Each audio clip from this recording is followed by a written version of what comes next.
Shares, welcome to Rock Comics. I got a little story for you.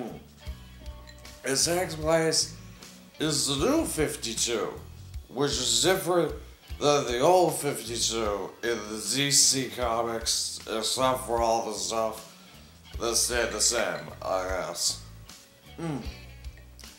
So in the new 52, you got the Birdman. And the thing about the Birdman is he'd been too good at stuff. He'd been too good at everything. Because the Grant Morrison, he'd been a pirate, a cowboy, a caveman. And so the Scott Snyder man came, and Snyderman's idea is we had to give Birdman a new enemy.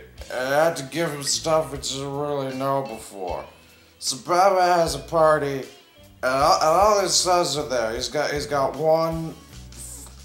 four son, and he got Zick, who's the good one, who everybody like, and he got the black hair. And you got Zim Drake, who's like the smart one, but like no one really gives a shit about him anymore. And you got Jason, who's the asshole, but nobody likes. And then you got Damien, who's his actual son, who's probably in the will. Which is good for him, because he doesn't really have any skills. I relate to Damien, because I don't really have any other skills besides drinking. So the Bruce Wayne has a party, and he talks about how he's gonna use all his money and his influence and his good looks to fix Gotham City. Even though this is like the 5th or 6th time he's made this pledge. And he meets a guy who wants to help him. But this guy's name is Abraham Lincoln March. And Lincoln March is running for office, and he's like, hey, I'm a handsome rich guy, and you're a handsome rich guy. We should be best friends forever. But it's just about when they're gonna do the secret rich guy handshake. As they're gonna be friends forever with fucking Birdman. Just breaks out as fucking Michael Keaton, Birdman. No, it's not Michael Keaton. That'd be fucking stupid. Michael Keaton in a Batman story. So this guy, he's called Talon, and he's dressed like an owl in a bird suit. You kids don't understand, but back in the day, we all wore bird suits. I wore a big yellow bird suit for many, many years, and I made lots of children happy. It was good times. Guess what they fired me for? Yeah. So, it turns out the Birdman is actually part of a secret cult of Birdman. They're called the Basketball Court of the Owls. And they, know everything about Gotham City. They've been there, from day one. And so, Batman's running into stuff he didn't know before. And it's a big conspiracy, and of course, it's gotta be owls, because in the wild, owls can eat the bats. I ate a bat one time. Wasn't so bad. Chicken in the cave, they called it. So Batman decides to go look for the basket court of owls in the race. This is owls and rays with no Minotaur. Hey man, that Asian Greek studies coming back on me now. So he's in the maze. And Birdman gets all types of fucked up on drugs, and he starts hallucinating and seeing dead people, and you gotta turn your comic around because it's an artistic choice. I just thought I was wasted, whatever I was or whatever. So Birdman learns the horrible secret that he doesn't know is sitting there as well as he thought he did. But he was able to capture the Birdman who was trying to kill him with Lincoln. And when he gets back to the cave, Rob Nightwing is there. And he's just like, hey, Birdman, what up? Birdman just fucking backhands him. Okay, so when you beat up Robbins, it's fine, but if I would go beat up Robbins in the park, I get in trouble, I don't get it. But Birdman actually had a reason for this. He knocked out his fucking tooth. Because there's a little owl on the tooth. Because it turns out these bird talon man assassins are actually more like zombies. Like alchemy zombies who've been kept alive with weird science matches. It means like this Italian guy is fucking Dick Grace's grandpa. Grandpa Grace here. His name is William Corncob. He's a bad guy. Yeah. And like, had Birdman not saved Robin, like after his parents died, then like Robin could totally be a Talon Bird guy right now.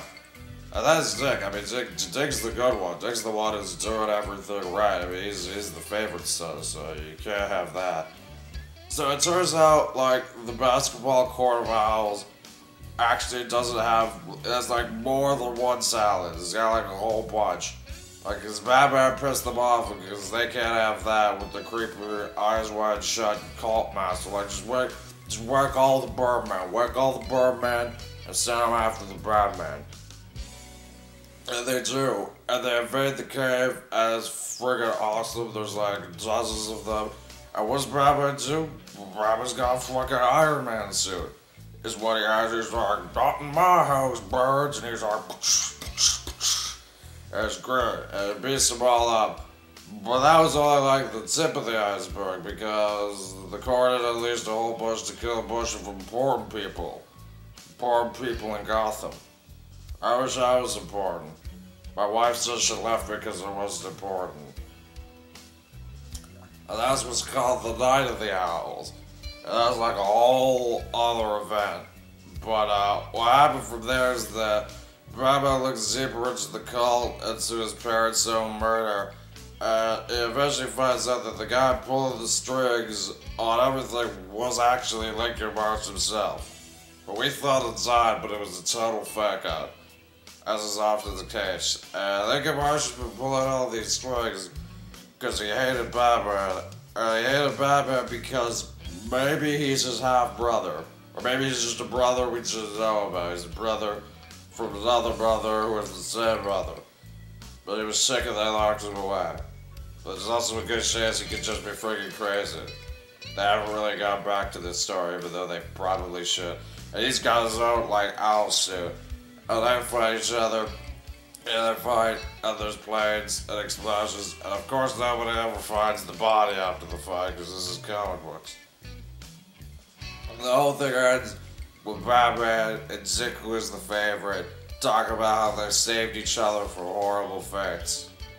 And that's the basketball court of the owl storyline. I really like it. So until next time, this has been Drunk on Comics. Cheers.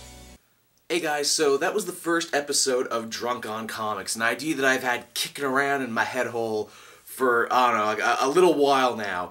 And I know I pitched the idea to Armin, and he was like, yeah, I don't know if I want that, Joel. And then I pitched it to a bunch of my friends and family, and they were like, nah, we don't know, Joel. Your drunk voice is funny for like a minute.